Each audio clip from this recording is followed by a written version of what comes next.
Assalamualaikum warahmatullahi wabarakatuh.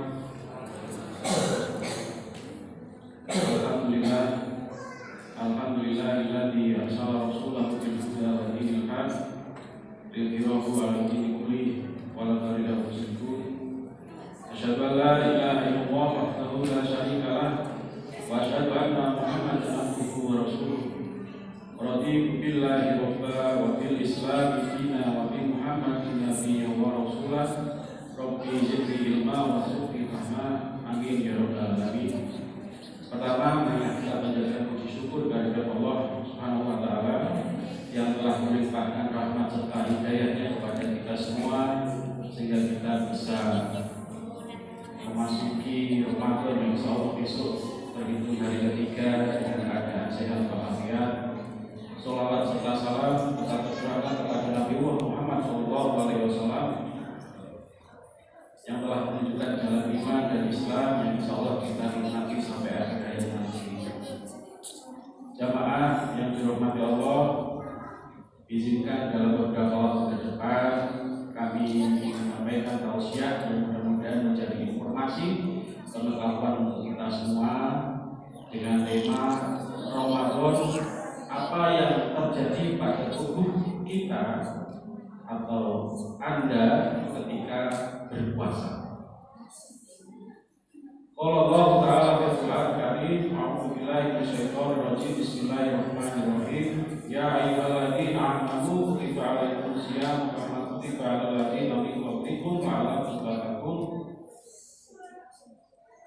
Quran surat Al-Baqarah ayat 183 ini yang insyaallah selalu setiap para khotib atau pengisi tausiah menyampaikan ayat kewajiban seorang atau umat muslim dalam menjalankan ibadah puasa yang diwajibkan sejak zaman dahulu umat-umat sebelum kita. Berdasarkan ayat ini, apakah kita sebagai umat Islam sadar dan mengerti bahwa puasa terdapat manfaat yang banyak sekali, salah satunya adalah kesehatan. Mudah-mudahan yang selalu bisa hari ketiga sejak awal masih puasa kita jalankan, mudah-mudahan pengetahuan informasi yang kita sampaikan ini menjadi bekal untuk menjalankan ibadah puasa Ramadan secara penuh agar tetap sehat.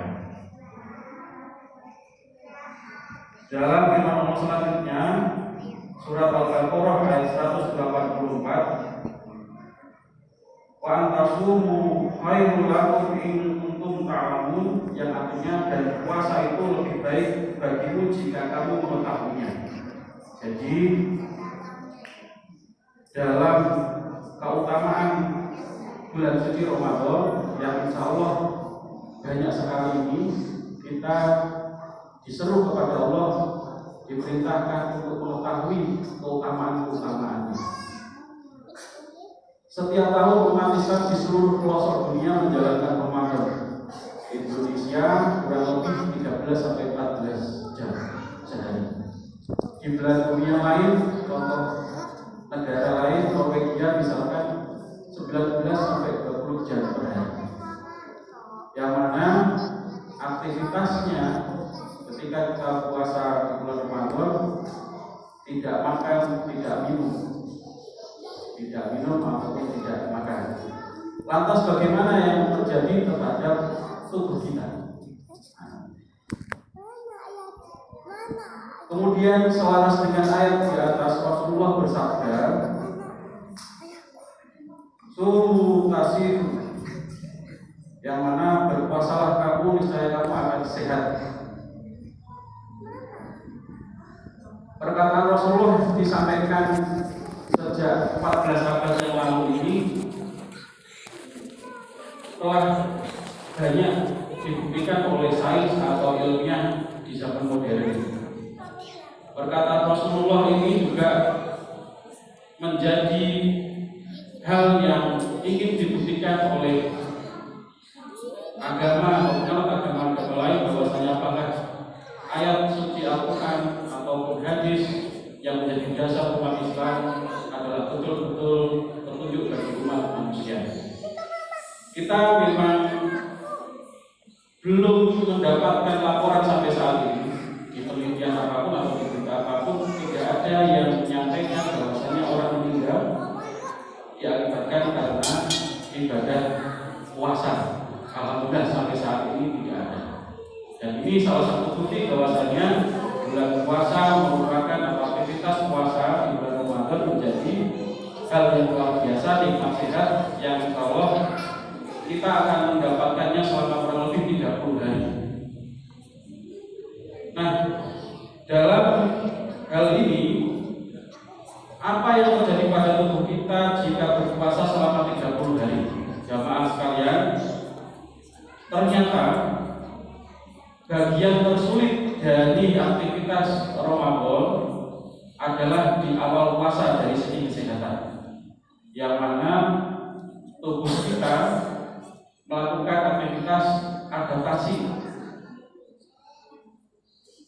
Hari-hari awal ini tubuh manusia tidak berada dalam kondisi berpuasa sebenarnya. Setelah 8 jam terakhir makan, setelah kita sahur, 8 jam berikutnya tubuh kita baru akan mendapatkan energi dari cadangan makanan berupa lemak. Sebelumnya lemak dicadangkan untuk memberikan asupan energi yang dibutuhkan tubuh kita adalah yaitu namanya adalah glukosa.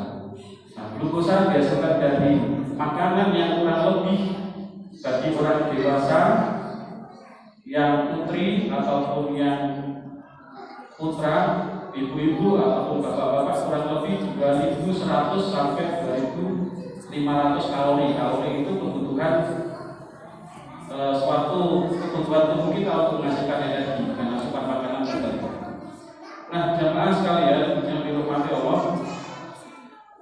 ketika tubuh tidak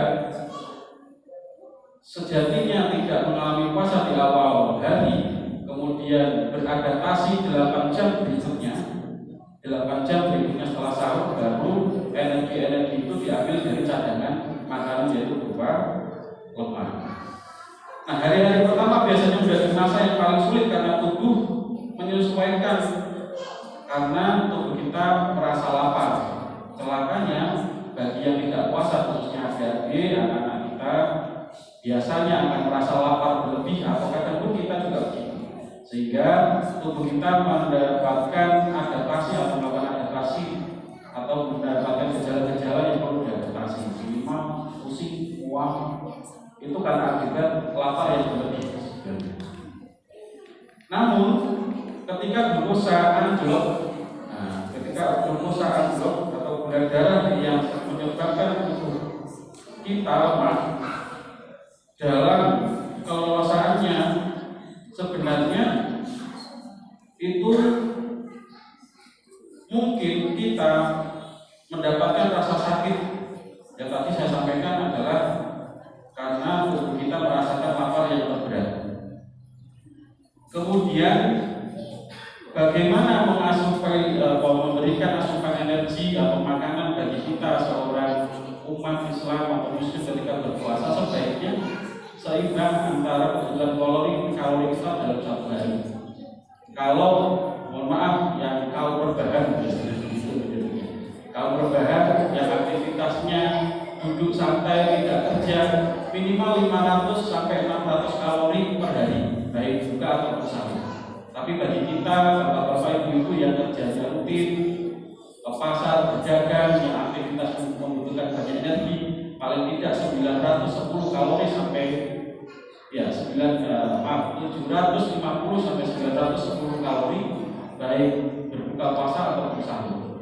Nah, bagaimana menghitungnya? Tidak perlu kita hitung, patokannya itu kalau bapak-bapak ibu mau melihat tabel kebutuhan kalori, kalau di internet banyak, tapi minimal kalau dikonversi dalam bentuk makanan, ukuran 500 sampai 600 kalori itu paling tidak nasi, karbohidrat, protein dari ayam atau ikan, sayur mayur berupa serat, kemudian kalau ada mie, misalkan sayurnya ditambah mie, itu lumayan banyak kalorinya, tambah lagi belum lagi minuman atau teh jeruk atau es dan lain sebagainya.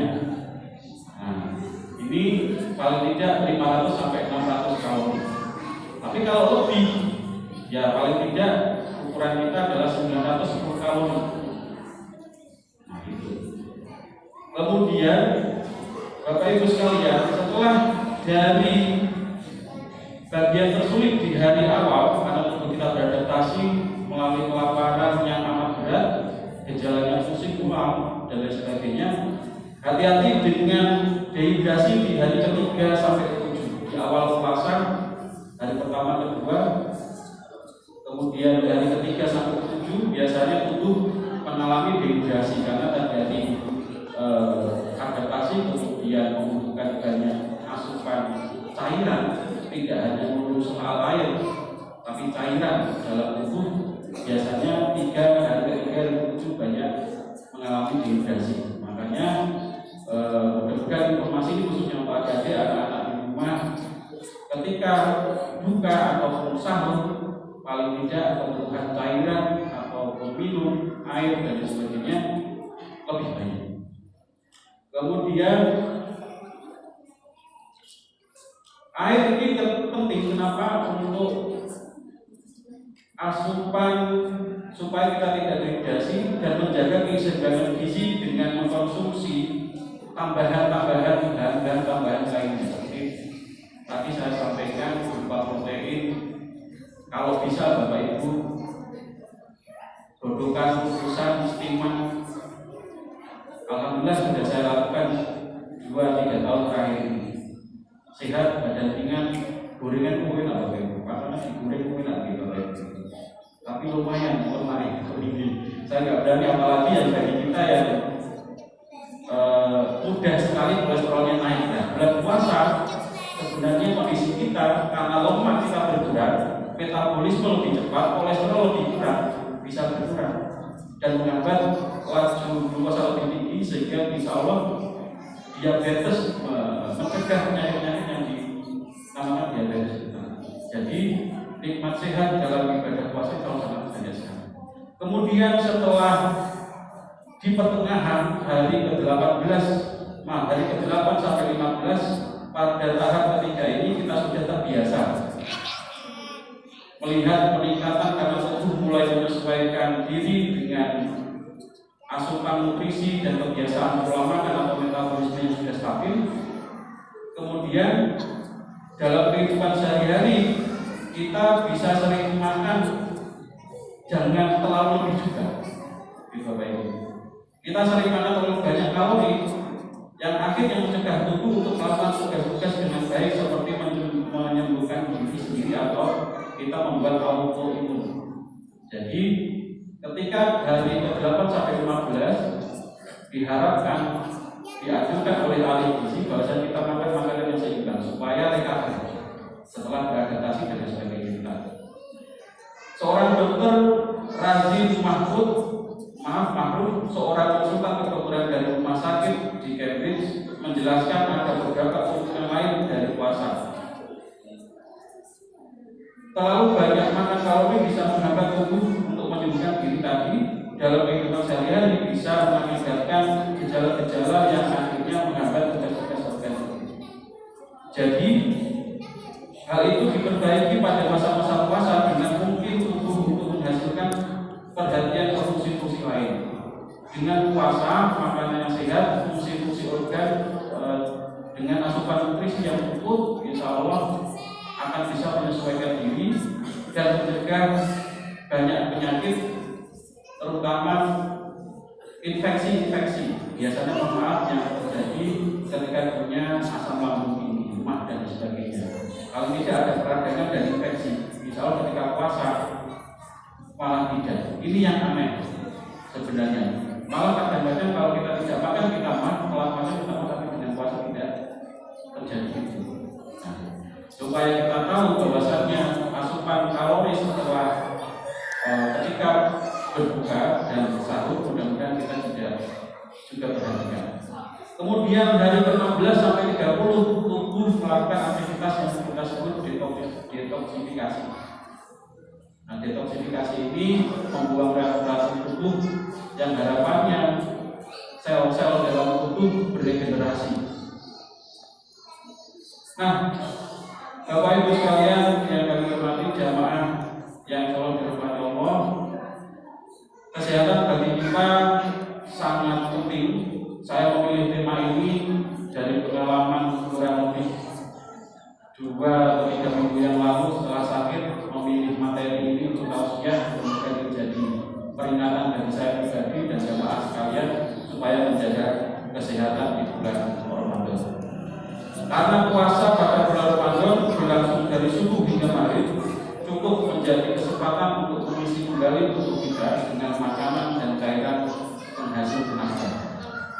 Setelah berbuka sampai waktu sahur, kita bisa mencharge atau mengisi kembali energi supaya siap untuk berpuasa hari ini. Jadi, ketika kita ditanya apakah puasa bermanfaat untuk tubuh kita, jawabannya jelas iya. Akan tetapi dalam satu kondisi, tidak boleh dilakukan secara berkelanjutan, misalkan puasa 1 tahun penuh. 1 tahun penuh puasa full tiap hari seperti dalam bulan Ramadan ini yang tidak dianjurkan. Insya Allah telah mengukur kekuatan manusia dalam aktivitas berpuasa di bulan Ramadan, sehingga kita juga harus mengikutinya. Puasa bagus buat kesehatan karena membantu kita untuk memusatkan perhatian pada apa kapan kita makan. Masa puasa 1 bulan mungkin baik, namun tidak disarankan untuk berkelanjutan. Menurut beberapa para ahli di bidang ilmu kesehatan, para dokter menyampaikan hal demikian. Karena pada akhirnya ketika puasa full 1 tahun, kenapa tidak dilakukan? Karena pada akhirnya tubuh kita akan berhenti untuk mengubah lemak menjadi tenaga, sehingga beralih ke berbagai cadangan tubuh kita yang menghasilkan energi, misalkan otot dan sebagainya. Sehingga kalau dianjurkan jalan 1 tahun berpuasa penuh, pasti tubuh kita akan lemah, kelelahan berat dan sebagainya. Makanya banyak puasa selain di bulan Ramadan seperti puasa Daud, 1 hari puasa, 1 hari jeda dan seterusnya disunahkan. Tidak diminta oleh Allah, tidak disuruhkan, dan diperintahkan oleh Allah bahwa 1 bulan penuh, 1 tahun penuh kita berpuasa. Jamaah sekalian, semoga puasa Ramadan kali ini bisa meningkatkan kesehatan kita, sehingga kita bisa menyempurnakan puasa kita di bulan Ramadan ini lebih baik dari bulan-bulan atau di tahun-tahun yang lalu. Dan insya Allah 30 hari ke depan kita semakin aware, semakin paham, semakin perhatian terhadap kesehatan tubuh kita dan orang-orang di sekitar kita. Demikian yang bisa kami sampaikan. Kurang lebihnya mohon maaf. Bila yang bisa dilihat,